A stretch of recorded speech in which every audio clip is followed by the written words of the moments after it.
What's up, everybody? Carolina Jackpot coming at you on Saturday, June the 1st, 2019. It's about 3 months away, or a little less than 3 months away, actually, the start of college football season. I'm really looking forward to it. I know you guys are as well. I've got 5 teams that I want to talk about today, 5, that may have a chance to win a few more games than what folks are giving them credit for, what the media is actually predicting them to do in the 2019 season. We'll talk about them, talk about why I feel that way, and then you can develop your own opinion. All right, these may or may not happen. Who knows? But it's kind of interesting to look at what some teams have coming back, and they may be overlooked a little bit. So let's dive right on into this. The first team I want to talk about that I feel like could win more games than what people are giving them credit for next year is Arkansas, the Razorbacks. They were 2-10 last year. They were 0-8 in the SEC. Chad Morris's first year at the helm down there in Fayetteville. Folks have them this year winning anywhere between 4 to 5 games and maybe winning one SEC game. Looking at their schedule for this year, they have 3 non-conference games that they definitely should win, and most likely should win 4 of them. They got Portland State, Colorado State, San Jose State, and Western Kentucky. All those games are at home. Now, they did lose to Colorado State last year, and they also lost to North Texas. I think that they learned from taking their lumps on those, and I think they'll improve this year drastically. They got a new quarterback coming in who's going to be starting with them, graduate transfer Ben Hicks from SMU. He tossed for around 9,000 yards in his career at SMU, 71 touchdowns. He had like a 2-to-1 touchdown to interception ratio, which is not great, but it's definitely an upgrade from what they've had there. This is someone who actually fits Chad Morris's system, and we'd all said that it was probably going to take him a while before he got some players in that actually fit his system before he could start getting the ball rolling at Arkansas, and this is definitely someone that we know fits his system because he's someone that he schooled and brought up there. Looking at them, the running back position, they got one of the running backs is returning there. A little bit thin at receiver right now, so that'll have to be built up. This guy is the type of person that can get the ball to anybody. Their defense is, it's so-so. They gave up a lot of points last year and a lot of yards. They were number 11 in the SEC, actually, in total defense, which is pretty bad. They were number 14 in turnover margin. So that stuff will definitely have to be improved on. But looking at their schedule, and I talked about the 4 games I feel like they should win. They have conference games that are winnable. They have a game at Ole Miss, which should be a win for them, I feel like. It's early in the season. They also have a game at Kentucky. Kentucky is going to be rebuilding, especially the back end of the defense. That's a game that they could win. That's a flip-flopper, I would say. They got a home game with Mississippi State. Mississippi State's probably going to be down a little bit this year also, especially offensively. That's still a flip-flopper as well. And the game against Missouri at the end of the season, which actually takes place in Little Rock this year, another one that's a toss-up. So we're talking about 4 wins and then 3 games that are toss-ups, in my opinion. And then you have some other games in there that they could possibly pull an upset in. Home game against Auburn. Auburn, I think, is really overrated. I don't think they're going to be that great this year. You also have the game in Arlington, Texas against Texas A&M. And I sit there, well, they don't stand any chance of winning that game. Folks, last year they played in a 24-17 game. They also played LSU to a 7-point game. It looked like last year they were either getting blown out or they were hanging really close, but they ended up losing. This year, if that stuff gels, if Ben Hicks comes in there and he kind of bridges the gap between the quarterbacks they had last year, Cole Kelly and Ty Story, both of whom were terrible, to a new kid they've got that's going to be sophomore this year, they should win more than those 5 games and fly under the radar with most folks. Second team I want to talk about is the Eagles of Boston College. Boston College won 7 games last year. Didn't get to finish their bowl game against Boise State. It was strange. They finished up 7-5. They kind of started off pretty well last year, but then the old injury bug hit. Their star tailback, A.J. Dillon, I almost called him J.J. Dillon. He's a wrestling man. He was a 4 horseman manager, wasn't he? A.J. Dillon got injured about midway through the season. He never really was the same. He played in 11 games and rushed for about 1,100 yards last year, but he was kind of hampered last year. You really didn't get to see what he was thought that he would do going into the season. Their quarterback, Anthony Brown, he's a serviceable quarterback. He's pretty good. He accounted for about 2,100 yards last year through the air and 20 touchdowns. He was hurt and banged up a little bit as well. So they had a little bit of the injury bug on offense. They're going to have to fill some holes on the offensive line. And Tommy Sweeney, who got drafted by the Bills, was a tight end last year. He was really good. But with Dillon and Brown coming back, you're talking about 3,200 yards worth of offense that they got coming back. Looking at their schedule, they have 3 definite winnable non-conference games. They're at Rutgers, UMass, and Richmond. They should win all of those games. Not UMass, I'm sorry, Kansas. They're playing Kansas. So they should definitely win that one. Their other non-conference game is at Notre Dame. You know, everybody in the ACC takes a turn with them. I don't see them winning at Notre Dame. I wouldn't see them beating Notre Dame at home. But looking at their conference schedule, they got some winnable games here too. Talking about the games at Louisville. They have NC State at home, who's going to be rebuilding this year. Wake Forest is at home. Wake Forest is who they are. They're just a mediocre program. They're definitely better than they used to be. I remember when Wake Forest would go 0-8 in the conference, and that was just kind of like a given that they would go 0-8 in the ACC. They've made some strides there, but they're still just a mediocre team. They've got Virginia Tech at home in the opener. That's a winnable game. So I'm looking at Boston College could win 7 games, possibly 8. If everything goes right, if the injury bug doesn't bite them too bad, I feel like they could win 7 to 8 ball games. Right now, they're being predicted to win 5 or 6 by most folks and finish near the basement of the ACC Atlantic. I don't think folks are giving them quite enough credit. Their defense is going to give some points up this year. That's the thing. They've lost a couple of good players off that defensive line. Hamp Cheevers, who was in the secondary last year, is gone. Also, kid on the that played in for him. Oh God, what was his name? Something Allen. He's gone. Anyway, Boston College will definitely have to play some ball control in order to kind of keep the ball on their side of the field and away from the opposition. But to do that, you're looking at a team that can win 7 to 8 ball games. Always tough, always well coached under Steve Adazio. Number 3 team that I want to talk about is the Minnesota Golden Gophers. Minnesota, P.J. Fleck, it's his 3rd season now in Minneapolis, and he's returning 90% of his offensive production from last year and about 70% of their defensive production. Given that, they could definitely make some noise over there in the Western Division of the Big Ten, which they did last year to a certain point. They came on at the end of the year. Remember, they beat Wisconsin there at the end of the year. They won their bowl game against Georgia Tech, which was a huge win for them. They beat Purdue 41-10. I remember that happened a week after Purdue had upset Ohio State. So looking at Minnesota, with this offensive production coming back, Fleck is a good coach. That's another good offensive mind there. They definitely have a chance to win more ball games than they're bargained for this year, which is around 7. They have winnable non-conference games. South Dakota State, they're at Fresno State, which is no gimme, but that's a team they did beat last year. Home game against Georgia Southern. Those are all winnable. They only play 3 non-con games if you're in the Big Ten.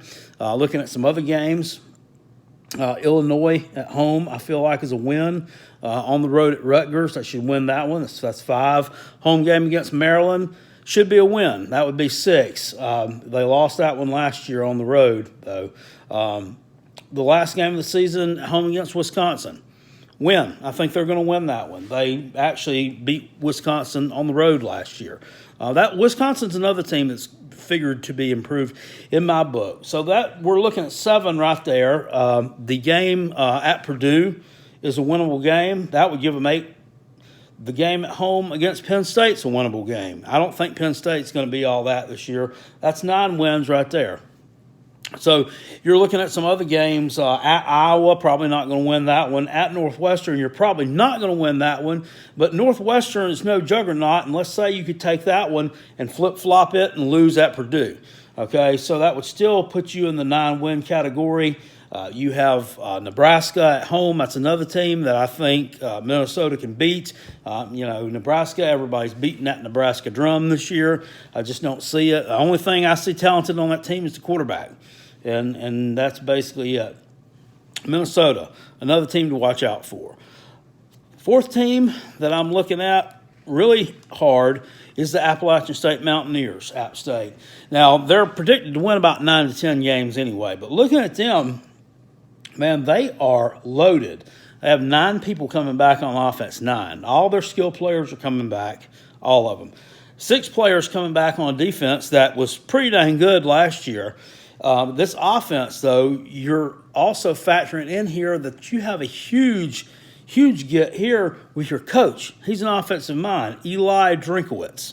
I want to talk about him a lot this year just because I like that last name, Drinkowitz.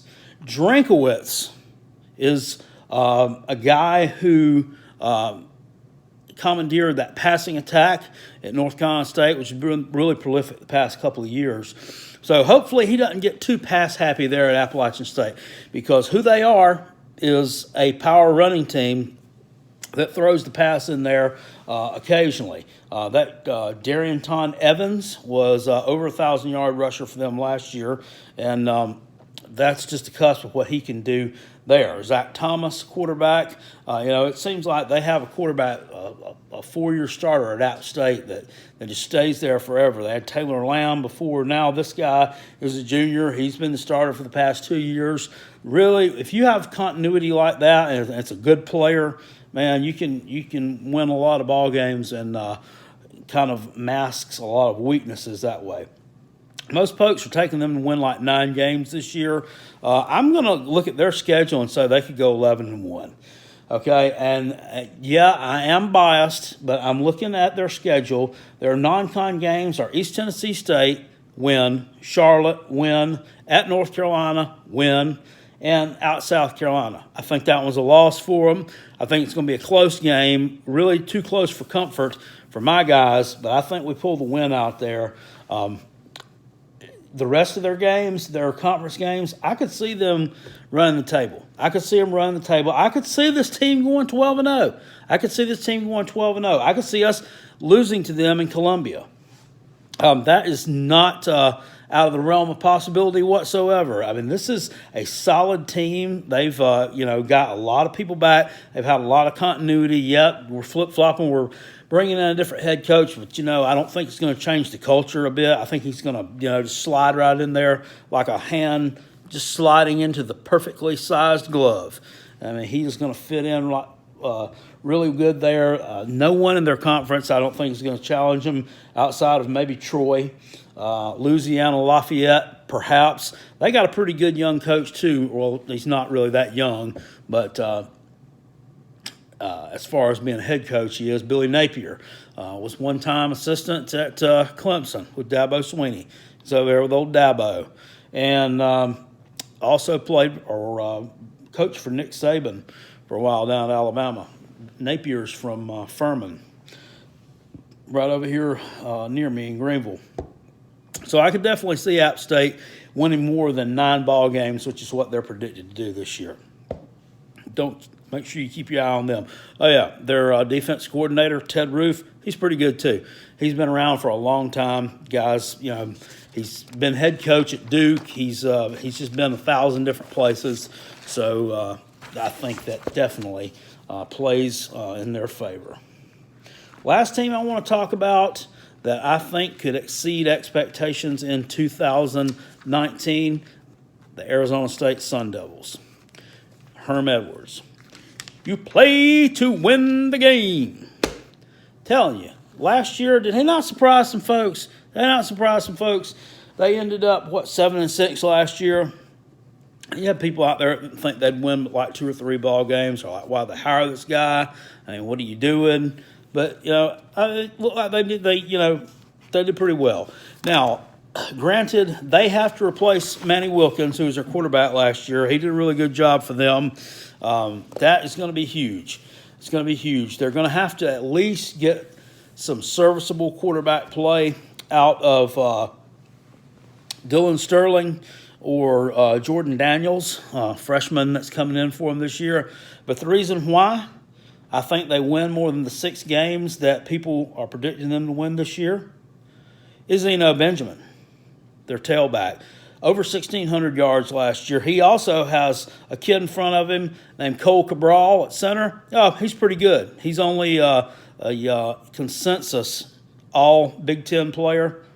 Big Ten, what am I talking about? Pac-12 player. And All-American candidate. So you got Benjamin in the backfield, 1,600 yards. A guy right in front of him plowing the way that's an All-American. The right-hand side of their offensive line, they also have 2 seniors over there as well. They're returning 6 guys on defense that was, it was pedestrian last year. Their defense was pedestrian. They're also losing N'Keal Harry, wide receiver, but they do return 2 starters over on that end. If these guys can combine and kind of make up some of Harry's production, I think Arizona State has a chance to win more than the 6 games they're predicted to. Edwards is a smart coach. Last year's game against Michigan State, where they kind of drove down and kicked a winning field goal right there at the very end of that game, I mean, he really managed the clock really well. They managed the clock really well, and that is key. That's key. That's one of the things that one of those unsung things that you don't see on the stat line, but it makes all the difference in the world. We've all seen Uncle Lou's screaming videos at Kirby Smart. Clock management, piss poor. It makes a difference, guys. It really does. Arizona State, their non-con schedule. This is another league, once again, where you only play 3 non-con games in the Pac-12. Kent State, Sacramento State. Those are 2 easy wins. They're on the road at Michigan State this year. I don't think they win that game this year. I think that the Spartans take that one. They'll be revenge-minded, and I think they're going to be a little bit better this year than what they were last. So I'm chalking that one as a loss. So that's 2 wins right there. Looking at the rest of this schedule, the home game against Arizona, I think that could be a win. That would give you 3. At Oregon State, that's a win. That's 4. The home game against USC, that's a winnable game. It really is. I mean, USC is, they're just right now a barely above mediocre program that, their head coach his future is really uncertain. Don't know why he's even back again this year. I can't believe he was not held on to, but they probably have a mind there of who they're going to hire to replace him. If that option should come available, that's 5. You have a home game against Colorado. You should win that. That's 6. Road game against the Cal Golden Bears. I think you win that one, 7. And then the flipper for me is you have 2 flipper games at UCLA. Everybody's really high on UCLA this year. A lot of people have them winning 8, 9 ball games. Maybe so. I don't know. But you have that one, which is winnable in my opinion. but you could drop it. And then you have a home game against Washington State. They're going to be kind of rebuilding as well. That's a winnable game. If you won both those, that's 9 wins. I don't think you're going to win both those. I think you're going to drop one of them at least. That would put you at 8 wins. If you drop both of them, it puts you at 7. Still, it's more than what the experts are giving you credit for, which is only about 6 wins. The home game against Oregon, I don't think you're going to win that one. And the game at Utah, I really don't think you stand a chance of winning that one either. Utah is going to be really strong this year. At any rate, guys, that is my take on it.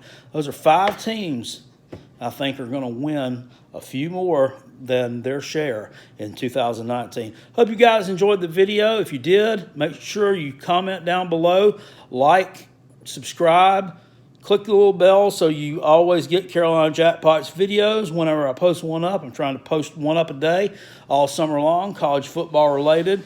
Make sure you subscribe to that and follow me on Twitter at Carolina Jackpot. I'll see you guys later. Appreciate it. Peace. And I'm out. Go Gamecocks and go Coach Boom. Woo!